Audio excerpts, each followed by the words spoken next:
4 medications many people over 60 take every day, and what it may be important to know about them today. Take a moment and look at the pill you took this morning, the one sitting next to your cup of coffee, the one you've been told to take every day. For many people over 60, medications become part of the daily routine. You wake up, you pour a glass of water, and you take the pills that are supposed to help you stay well. And in many cases, these medications truly do play an important role. They can support the body, manage certain conditions, and improve quality of life. But here is something that often isn't discussed enough. As the body changes with age, the way medications affect it can change too. The same pill that works one way in a 40-year-old body can behave very differently in someone who is 65 or 70. The liver processes things more slowly, the kidneys filter more gradually, and when several medications are taken together, their effects can sometimes overlap in ways that weren't fully expected. This is not about fear, and it is not about blaming doctors or medicine. It's about awareness. Because over the years, many older adults continue taking medications that were started long ago, sometimes without anyone stepping back to look at the full picture again. And when that happens, the body can begin sending quiet signals. Signals that are easy to overlook. Fatigue that seems to come out of nowhere. Muscle weakness that slowly increases. Irregular heart sensations. Shortness of breath while climbing stairs. Many people assume these changes are simply part of aging, but sometimes the explanation can be something much simpler. A medication that once helped may now be affecting the body differently. Today we're going to calmly walk through 5 medications that are very common among people over 60. Not because they are always harmful, but because in certain situations, especially when used long-term or combined with other prescriptions, they may place extra stress on the heart and the body. Understanding this can help you ask better questions at your next appointment, and sometimes that one conversation can make a meaningful difference. Before we begin, if you appreciate clear and thoughtful health information for people over 50, consider subscribing to the channel. Every video is designed to help you better understand how your body changes with age and what you can do to support it. Now let's begin with medication number 5, proton pump inhibitors. Many people know them by familiar names like omeprazole, pantoprazole, or esomeprazole. These medications are often used for acid reflux and heartburn, and for short-term use, they can be extremely helpful. For someone dealing with severe reflux, reducing stomach acid can provide real relief. But here is what many people don't realize. Stomach acid is not only there to help digest food, it also plays a critical role in helping your body absorb several nutrients that your heart and muscles depend on. When stomach acid remains suppressed for long periods of time, the body may gradually absorb less magnesium, vitamin B12, calcium, iron, and vitamin D. These nutrients are essential for many processes in the body. Magnesium, for example, plays a key role in maintaining normal heart rhythm and muscle function. Vitamin B12 supports the nervous system and helps maintain energy production inside cells. When these nutrients slowly decline over time, the body may begin to experience subtle changes. Some people notice increasing fatigue. Others experience muscle weakness or occasional irregular heart sensations. The challenge is that these changes usually happen gradually. Because of that, they are often attributed to aging itself.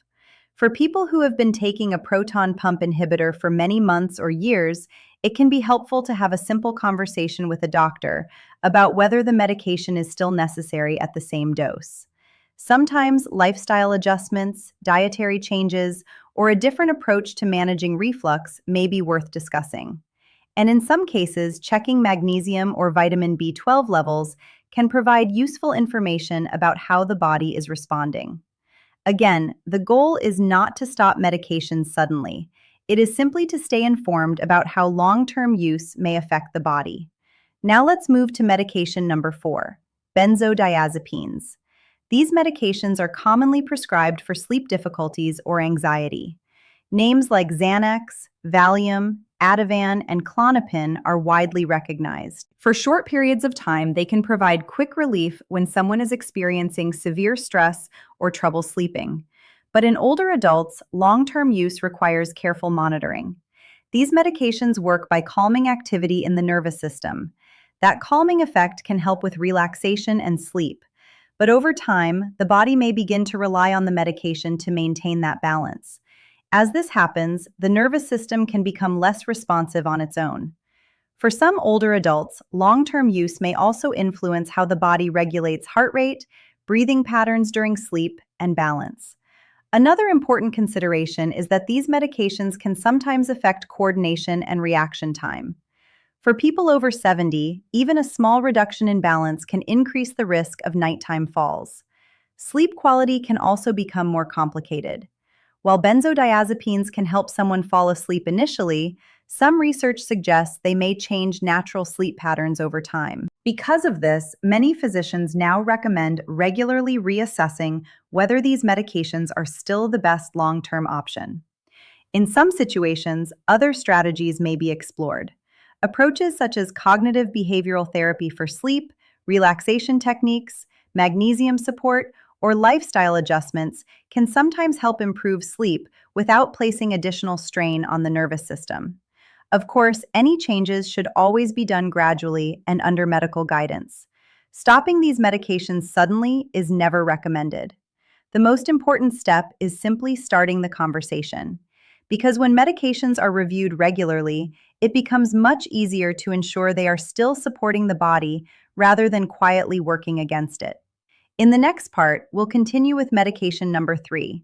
This one is extremely common, and many people keep it in their kitchen cabinet without thinking twice. But for adults over 60, it may be one of the most important medications to use carefully. Now let's continue with medication number 3. This is one that many people over 60 use regularly, sometimes without even thinking of it as a real medication. Pain relievers known as NSAIDs. Medications like ibuprofen, naproxen, and diclofenac are commonly used for joint pain, back discomfort, arthritis, or headaches. Because many of these are available without a prescription, they often feel harmless.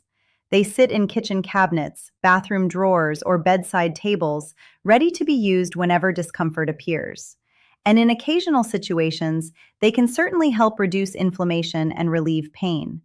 But when these medications are taken regularly, especially by adults over 60, they deserve a little more attention. Here's why. NSAIDs work by blocking certain enzymes in the body that are involved in inflammation. That is what helps reduce swelling and pain. But those same enzymes also play other roles in the body. They help maintain the protective lining of blood vessels and support normal kidney function. When these enzymes are blocked frequently over long periods, several things may begin to happen. Some people notice a gradual increase in blood pressure. Others experience fluid retention, which may lead to swelling in the legs or ankles. For individuals whose kidneys are already working more slowly due to age, regular NSAID use can place additional strain on the body's ability to manage fluid and electrolyte balance. Another factor that makes NSAIDs important to monitor is how they interact with other medications. For example, when NSAIDs are taken together with certain blood pressure medications, the combination can sometimes affect how well those medications work. When combined with blood-thinning medications, the chance of internal irritation or bleeding may increase. The challenge is that many people see different specialists. One doctor may prescribe something for blood pressure, another may treat joint pain, a third may recommend something else. Unless someone reviews the entire list of medications together, it can be easy for these interactions to go unnoticed. That's why it can be helpful to periodically review every medication you take with your doctor. Not just prescriptions, also include over-the-counter pain relievers, vitamins, and supplements. Sometimes small adjustments can make a big difference. For certain types of inflammation, doctors may suggest options that are gentler on the cardiovascular system. These might include topical anti-inflammatory treatments applied directly to the painful area, physical therapy, or nutritional approaches that support joint health. Even simple lifestyle adjustments like strengthening surrounding muscles or improving mobility can sometimes reduce the need for frequent pain medication. Now, before we move to the 2 medications that often surprise people the most, let's pause for a moment. If you've watched this far, it tells me something important. You care about your health. You are willing to learn more about how your body works and what steps you can take to protect it as you get older. That mindset alone makes a tremendous difference because maintaining strength and balance after 65 isn't just about comfort. It is closely connected to heart health, independence, and the ability to stay active in everyday life. Now let's continue with medication number 2, statins. These medications are among the most widely prescribed drugs in the world. Names like atorvastatin, simvastatin, and rosuvastatin are very familiar to millions of people. They are used to help manage cholesterol levels, particularly LDL cholesterol. For individuals who have already experienced certain cardiovascular events, statins can play an important protective role. But there is another aspect of statin therapy that many people don't hear about. The same pathway that statins influence in order to reduce cholesterol production is also involved in the body's production of a compound called coenzyme Q10, often abbreviated as CoQ10. CoQ10 plays a key role in energy production inside cells. This is particularly important for muscle tissue, including the heart muscle. When CoQ10 levels decline, some individuals begin noticing symptoms that can be easy to dismiss. Fatigue that wasn't present before, muscle soreness that seems unusual, reduced stamina during physical activity. Sometimes people attribute these changes to aging itself, but in certain cases, they may be related to lower CoQ10 availability. That's why some physicians recommend discussing CoQ10 support when statin therapy is used long-term. For many adults over 60, CoQ10 levels naturally decline with age. Supporting those levels may help the body maintain healthy cellular energy production. Another reason regular medication reviews are important is that many people were started on statins years ago. Over time, their health status may have changed. Risk factors may have improved. Lifestyle habits may have shifted. Reassessing whether the current dose and strategy are still appropriate can be a valuable step. Again, none of this means stopping medications suddenly. It simply means making sure your treatment plan continues to match your current health profile. Now we come to medication number 1, and this one requires special attention. Anticoagulants, commonly known as blood thinners. Medications like warfarin, rivaroxaban, apixaban, and dabigatran are prescribed to reduce the risk of blood clots in certain conditions, such as atrial fibrillation. For many patients, these medications play an essential protective role, but they also require careful monitoring and clear communication between patient and doctor. Because blood thinners change how the body manages clotting, even small injuries can sometimes lead to more significant bleeding than expected. For older adults, this is particularly important. Blood vessels naturally become more delicate with age. Balance may not be exactly what it was years earlier. A simple fall that might once have caused only a bruise may require closer attention when someone is taking an anticoagulant. Another important consideration is how these medications interact with others. For example, combining blood thinners with certain pain medications or additional blood thinning supplements can increase bleeding risk. That's why doctors usually recommend informing them about every medication and supplement being taken. Signs that should be discussed with a healthcare professional include unusual bruising, prolonged bleeding from small cuts, unexplained weakness, or changes in stool color. Being aware of these signs allows potential issues to be addressed early. Most importantly, these medications should never be stopped without medical guidance. Stopping them abruptly can increase the risk of clot formation. Instead, the goal is to stay informed, understand how the medication works, and know what situations require medical advice. And this brings us to a final point that is perhaps the most important message of this entire video. Very rarely is the issue a single medication by itself. More often, the challenge appears when several medications are taken together for many years without anyone stepping back to review the entire list. As we age, the body changes. The way it processes medications changes. That's why periodic medication reviews are so valuable. Here is a simple step you can take after watching this video. Write down every medication you currently take. Include prescriptions, over-the-counter drugs, vitamins, and supplements. Bring that list to your next appointment and ask your doctor to review it with you. Ask whether each one is still necessary. Ask whether any combinations should be monitored more closely. Sometimes a small adjustment can reduce strain on the body and improve overall well-being.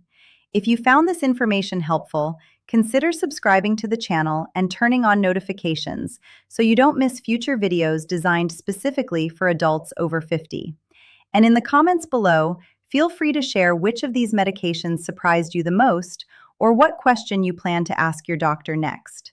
Conversations like these help more people stay informed, stay strong, and continue living life with confidence and independence.